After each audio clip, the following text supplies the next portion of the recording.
소비자 체감 물가지수 3%대를 감안한다면 나는 적금만으로 인해 1%씩 매년 1%씩 손해를 보게 되는 겁니다. 적금을 낼 때는 2%의 금리에 만족하는 게 아니라 일정 금액을 모아놓고 이 금액을 가지고 5%대, 10%대의 수익률을 올릴 수 있는 투자를 하기 위해 목표한 선정된 금액을 모일 때까지만 적금을 하시는 겁니다.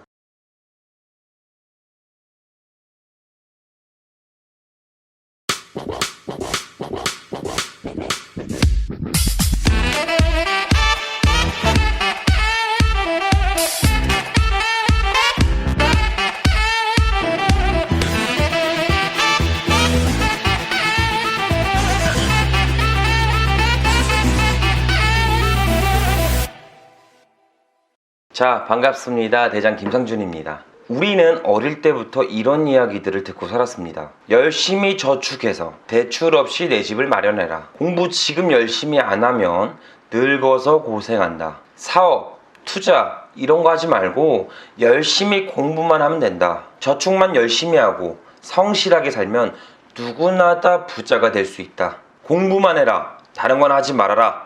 말아라 이런 이야기만 들으면서 저희는 자라왔습니다. 자, 어른들의 삶과 지혜를 받아서 보다 현명하게 인생을 살아갈 수 있지만 특정한 부분, 즉 금융상식이나 부자 되는 논리는 바뀌었습니다. 늘 공부만이 100% 정답인 시대에 살았던 우리는 돈에 대한, 금융에 대한 논리와 이해도를 갖지 못했습니다. 금융 문맹에 살았던 우리들은 미흡한 게 현실이기도 합니다. 현재 실정은 투자는 하지 않고 저축만 열심히 하면 노후에 경제적인 어려움에 봉착할 수 있게 됩니다. 저에게 상담받으신 20대 중후반 되는 여성분이 갑자기 기억이 나서 말씀 한번 드려볼게요. 이분이 말씀하시기를 부모님이 항상 번 돈의 50%는 무조건 적금을 해야 된다. 그래야 불필요 없는 지출도 막으면서 집도 사고 안정적으로 돈을 지키면서 살 수 있다. 그리고 투자는 하지 말고 열심히 저축해서 노후에 연금 받아서 살아야 된다. 이렇게 이야기를 들으면서 지속적으로 살았다고 합니다. 근데 저희 대장TV를 보고 나서부터 나만 일하는 게 아니라 내 돈도 같이 일을 해야 되며 자본소득을 세팅해야 된다고 알고 있는데 요즘 내가 살아왔던 부모님의 교육이나 영상 미디어에서 보여지는 것들이랑 너무 달라서 너무 혼란스럽습니다. 이렇게 상담 오신 분이 계셨어요. 자, 이거를 이해하기 위해서는 현재 상황이 왜 열심히만 살면 안 되는 건지, 왜 금융에 대한 공부를 해야 되는 건지 간단하게 내가 은행에다 돈을 맡겼을 경우 예시를 한번 들어보면서 말씀을 드려보도록 할게요. A라는 사람이 B라는 은행에게 1억을 예금합니다. 그럼 B라는 은행은 자본 비율의 1억의 10%를 빼고 C라는 사람에게 9천만 원을 빌려줍니다. 그럼 C라는 사람은 또다시 D라는 은행에게 9천만 원을 예금하게 되죠. 그럼 또다시 D라는 은행은 E라는 사람에게 돈을 빌려줍니다. 즉, 내가 은행에 1억을 예금하면 BIS 비율 10%를 가정했을 때 최초 1억은 10억이 되어 많은 돈들이 시중에 돌아다니게 되는 겁니다. 결과적으로 시중에 돈이 많이 풀리면 많이 풀릴수록 화폐의 교환 가치는 빠르게 하락됩니다. 이렇게 시중에 많은 돈이 풀리기 때문에 예금 적금만으로는 노후를 보장받기는 어렵죠. 그렇다고 무작정 제가 저축을 하지 말라는 건 아닙니다. 일정한 금액을 정해놓고 저축을 통해 소비성 지출을 억제한다면 이 또한 좋은 방법이기도 합니다. 하지만 기약 없이 정기적 금리 한 2%대를 유지하면서 무한정 내 돈을 은행에다 넣어놓는 건 오히려 내 자산 가치를 하락하게 만드는 그런 행위가 될 수 있습니다. 소비자 체감 물가지수 3%대를 감안한다면 나는 적금만으로 인해 1%씩 매년 1%씩 손해를 보게 되는 겁니다. 적금을 낼 때는 2%의 금리에 만족하는 게 아니라 일정 금액을 모아놓고 이 금액을 가지고 5%대, 10%대의 수익률을 올릴 수 있는 투자를 하기 위해 목표한 선정된 금액을 모일 때까지만 적금을 하시는 겁니다. 그 종잣돈을 모으는 방법에 대해서 좀 더 디테일하게 영상을 추가적으로 찍어놓은 게 있으니까 해당 영상을 좀 참고해 주시면 좋을 것 같습니다. 그 종잣돈은 뭐 2천만 원 내지 3천만 원으로 선정을 하시고 그 종잣돈이 모이면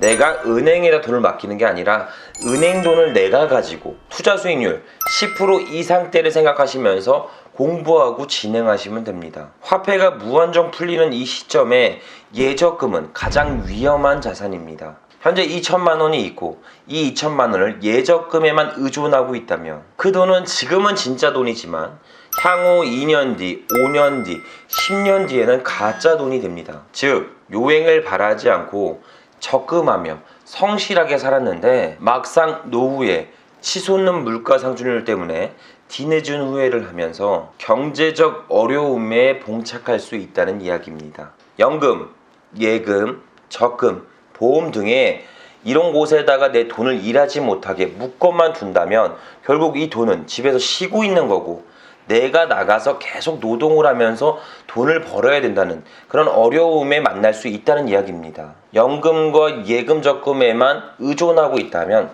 최악의 선택을 하고 계시는 겁니다. 자, 중고령자 노후 실태 보고서에 따르면 평범한 생활을 유지하기 위해선 부부 기준 월 250만 원을 기준으로 잡으며 개인은 150만 원이 필요하다고 나타났습니다. 또한 노후의 기본적인 생활비를 유지하는 최하의 비용은 180만 원이며 개인은 110만 원이라고 나왔습니다. 이렇게 막연하게 생각만 할 뿐이지 대부분의 사람들은 예적금에만 의존하면서 살고 있습니다. 평범한 회사원이 20년 이상 연금 가입을 해도 100만 원의 실수령을 받기도 어려우며 초고령화 시대에 접어들면서 연금 수령액은 기대에 못 미칠 정도로 줄어들 수도 있습니다. 또한 정부에서 무한정 지원금을 풀고 있어 국가 재정에 극심한 경제난이 발생된다면 실제 수령액은 반토막이 나거나 아예 못 받을 수도 있습니다. 내가 아닌 그 누구도 내 노후를